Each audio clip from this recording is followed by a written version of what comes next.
اس بار ناران اور کاغان کی سیر کے دوران آپ کو کون سی چیز سب سے اچھی لگی؟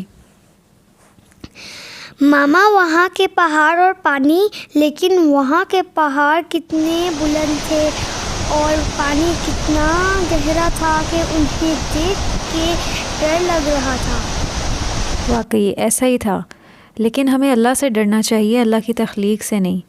اچھا، آپ کو پتہ ہے کہ وہاں کے جو پہاڑ تھے اور اتنی گہری آبشاریں اور آسمان سے باتیں کرتے ہوئے درخت، ان کی تخلیق تو اللہ کے لیے کچھ بھی مشکل نہیں تھی۔ ذرا اللہ کی قدرت کا اندازہ لگائیں۔ ان اللہ علی کل شیء قدیر، اللہ کے لیے تو کچھ بھی مشکل نہیں ہے۔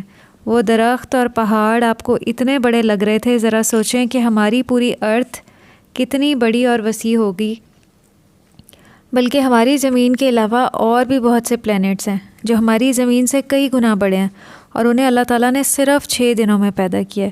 سورۃ الاعراف کی آیت 54 کا مفہوم ہے کہ بے شک تمہارا رب اللہ ہے جس نے آسمانوں اور زمین کو 6 دن میں پیدا کیا، پھر عرش پر قرار پکڑا، رات سے دن کو ڈھانک دیتا ہے کہ وہ اس کے پیچھے دوڑتا ہوا آتا ہے، اور سورج اور چاند اور ستارے اپنے حکم کے تابعدار بنا کر پیدا کیے۔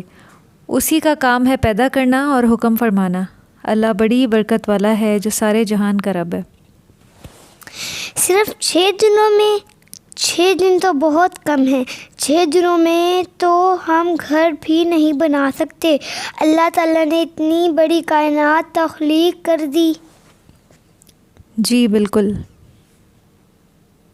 ان ربکم اللہ الذی خلق السماوات والارض فی 6 ایام ثم استوى